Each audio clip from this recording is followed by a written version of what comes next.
Be the one, like, nah. How you get into 22 fucking fights, bro? Because it's easy. 22, how long you been there? For 4 years. I jumped out of every fucking window. My nigga, I jumped out of every fucking window I could find, homie. It's a fact. What? When I first when I came through shock, I wasn't even in the program yet. They just said I was shock ready and they had to see who was gonna get approved. A nigga telling me like, a nigga talking wild shit, his name was Gangster.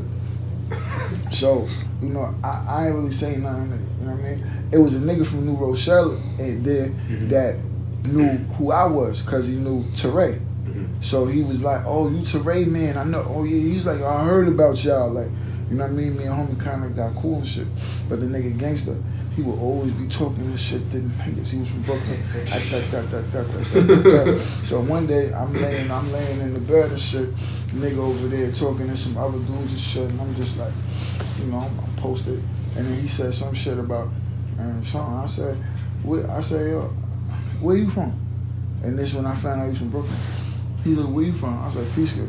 He was like, oh yeah, I used to get mad money in your town. I was like, what you mean?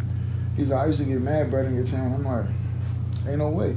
Yeah, you know no way. Yeah. Anybody getting money and I know you. So he was like, yeah.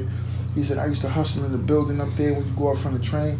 I was like, Bowman? He said, yeah, I was getting 5 G's a day in it. Oh my God. How would you say that to me? First of all, I'm like, homie, there's no way you was getting 5 G's a day. No way, bro. I said, when I got locked up, I said, Bowman is my shit, Holmes. And I said, it's not $1 that come through that building that I somehow got a piece of. I was selling pieces, weight, wholesales, and everything. It ain't no way. So for your 5 G's a day, my nigga, it's impossible. You a liar. It ain't no money. He was like, yo, how you gonna tell me I'm a liar? He's like, yo, I'm like, my nigga, you lying, homie. And then after the wow, the little back and forth, I'm like, all right, come show me your 5 a day then. Come show me. You know what I'm saying? Now when they fucked him up, you know what I'm saying? Just like that. Because the nigga really wasn't cut from the stuff, but when you there, it's like people don't know you. Yeah. So the strategy is you could bluff the niggas because a lot of people, you know, we was mostly young in there, and you might say, all right, niggas don't know what's about to happen. You don't know who's who. So if you not tough for real, a nigga could bluff you. This nigga was trying to practice on that, and mad niggas was buying that shit. I wasn't jacking it, because the first thing is this, you a liar. Yeah, first of all. So what else you lying about? What else you faking about? I'm gonna check it out then. Let me see. And from there, it was lit after that. Cause now I got my swag now. Like, cause this nigga's name was Gangster, but little old me went there and scrubbed him.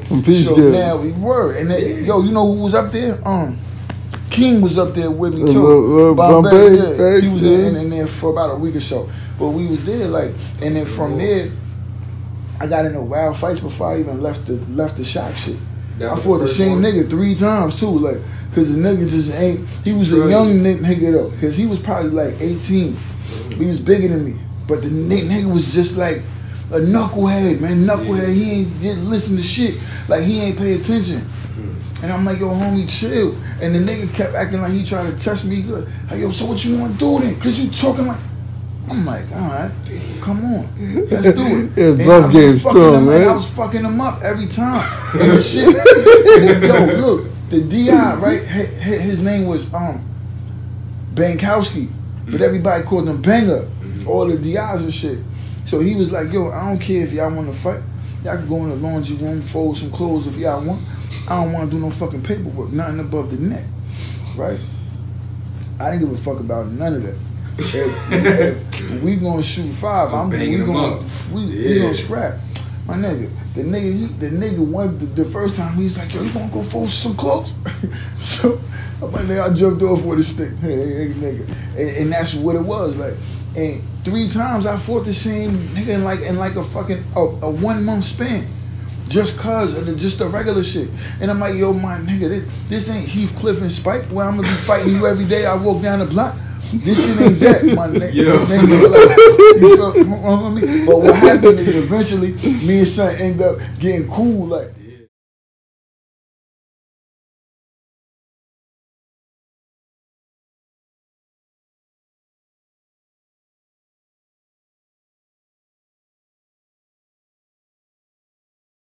he's still working. So niggas had the string from Sony and they was working and shit. So niggas like Meek, Fab, he met A-Rap Music. I met A-Rap Music. I met all these niggas. These niggas used to pass through the studio all the time, my nigga. Never thought I'd meet that nigga. Mike Davis. You like him? I never thought I'd meet that nigga. Fucking Mike Davis passed through the studio. He was doing development, which you could call artist development, which they don't do in 2017, 16. But I took it as development because niggas called me because I went through there one day and I just played one beat for niggas. Niggas was like, yeah, this is it. Like, if you want to fuck with us, we'll fuck with you. We got some shit going on. Fuck with us. So I'm like, all right, cool. I'm fresh off of coming from Peekskill and nobody was really fucking with me. So I'm like, I'm fucking with y'all. So Mike Davis passed through. We doing the development thing. I sent Mike Davis like a 10-pack, 10 beats. He was like, yo, I ain't even listening to them shits. The first one I heard, I did it. Listen to this shit. He sent it to me. I heard it. And I'm like, yo, where you gonna be at the studio? Downtown at Dougie Fresh Crib. That's where the studio is. When you be at the studio, I'm gonna come check you. He's like, yeah, I'm over here right now. He was just staying there. So I went down there. By the time I got down there, everybody in the house, like when I got down there, was like, yo, that new shit you and Mike did is crazy. I'm like, yo, damn, y'all niggas heard this shit? Like, I just heard this shit this morning. Like, I ain't even... So then, go in the studio and listen to it. Slim sitting at the board. This is Doug's, not his oldest son, but I think second oldest son. He's the nigga, he's the brains, like, nigga in charge. He's like, yo, I'm gonna keep it a buck. I'm about to send this shit to Meek. Meek was just here yesterday. Meek will fuck with this shit. So I'm thinking nothing of it. I'm like, whatever. He sends the shit to Meek. Meek gets back to the nigga the next day. Yo, what y'all niggas is doing? Niggas is chilling. Like, we all in the studio. He take the call in the back, whatever, blah, blah, blah. He come back in the room. He's like, yo, we flying to LA in a couple days. I'm like, what? I'm thinking we. He's like, yeah, we going to LA. He want to meet Mike and shit. So I'm like, all right, whatever. I'm gonna let Mike go do his thing. Y'all represent me. Bring the bag back. Niggas go to LA. Niggas signs Mike on the spot. Boom, Dream Chaser. Brr, give him a chain. Come. Shit is going on. Shoot videos in LA like a day after. Shit is going down in LA. Niggas is getting money and shit. Look like niggas came home with money. Meek go to jail. And like, I think 3-4 weeks after that. But we connected through Courtney, through Sony. Courtney was connected through Meek already, so she know how his operation worked. So we thinking, bet, the bag don't stop. We gonna keep working. Meek allegedly recorded to the Compromise track that I did with Mike, and that's why he signed. That's the exact reason he signed him, because he had that track. He had already did a track with Mike and didn't sign him. The reason why he signed Mike this time, because they had an in-house producer. They knew they could make a flood with this shit. It was a whole new sound. Niggas was gonna capitalize off the whole market and me and Mike. Just gonna exploit that. Nigga, these niggas came back with all kind of money and ice and all kind of shit. I'm like, yo, what's going on? Like, I ain't getting nothing from this shit. And in my contract, they made me sign before Mike left. I had to sign a Sony Dream Chaser shit and square off. There's 3 niggas, nigga. The craziest 360 did. That's why it was nothing. It was better than not having what I had. Nothing. So any contract in front of me right now will benefit my family better than what I. That's how you looked at it. Yeah. That's how I looked at it. You know what I'm saying? That's how they prey on us, man. That is. It was true, but it was different because I'm a producer as well. I didn't have to split the money with as much people necessarily. I only got one lawyer. I don't have a publicist. I don't have an assistant. I don't got none of that shit. I don't need no manager. I don't need no I don't need no marketing. You don't have to market a beat. You know what I'm saying? Like, so my budgets would be different. So it was cool. So I'm thinking like, all right, it's a good splits. And the way it was set up on my shit, I was supposed to get, it was $8,000 when niggas hit the record button and anybody does sign on it, like Meek, if he had a budget open for my shit. And $8,000 when niggas is done recording and I get my masters back. So that's 16 G's for the beat I was supposed to get off rip. Never seen that, ever. Mike got paid, everybody got paid, I never got paid.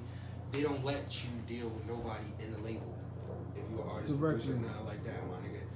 Most you can do is call Gerald, like, yo, Gerald, what's going on? Yeah, I spoke to Courtney. Courtney said it's a freeze on shit because Meek in jail, da-da-da-da-da. We don't know what's going on. But I'm like, yo, but these niggas is eating, these niggas is getting money, what's going on? Like, I'm broke, I'm in the hood broke. Like, niggas ain't doing nothing for me. Like, and that shit was just blowing my shit, constantly calling and seeing what's going on. And then I'm still fucking developing with niggas, still working for the label, like they still sending me shit to do for crumbs. Then niggas is getting placements and all kind of shit, like they did the Soul Train Award, because there's a house full of producers. Like, these niggas recruit producers and shit like that. They work as a label. These niggas is professional niggas, I ain't gonna lie. Soul Train Awards, the BET Awards come around. Nigga, like 3 different producers that I was working with scored the whole shit because I'm a nigga who let my nuts hang. You're not gonna play me, my nigga. I'll smack the shit out of any of y'all and I'll let y'all know that. So I was on that kind of time and niggas didn't want to be around me at that moment. So I kind of pushed myself away. But I was right. because I was entitled to something and niggas ain't give me nothing. You So did they let these other 3 producers score the BET Awards, the Soul Train Award. Niggas got mad bread, didn't hit me for nothing. Like, little shit like that makes me hate these fucking labels, because niggas are fucking do you dirt, see how you react. Once you react as a real human being, and then blacklist you for little shit like that, son. And that shit was that was the biggest headache for me, just trying to deal with these niggas and trying to get in.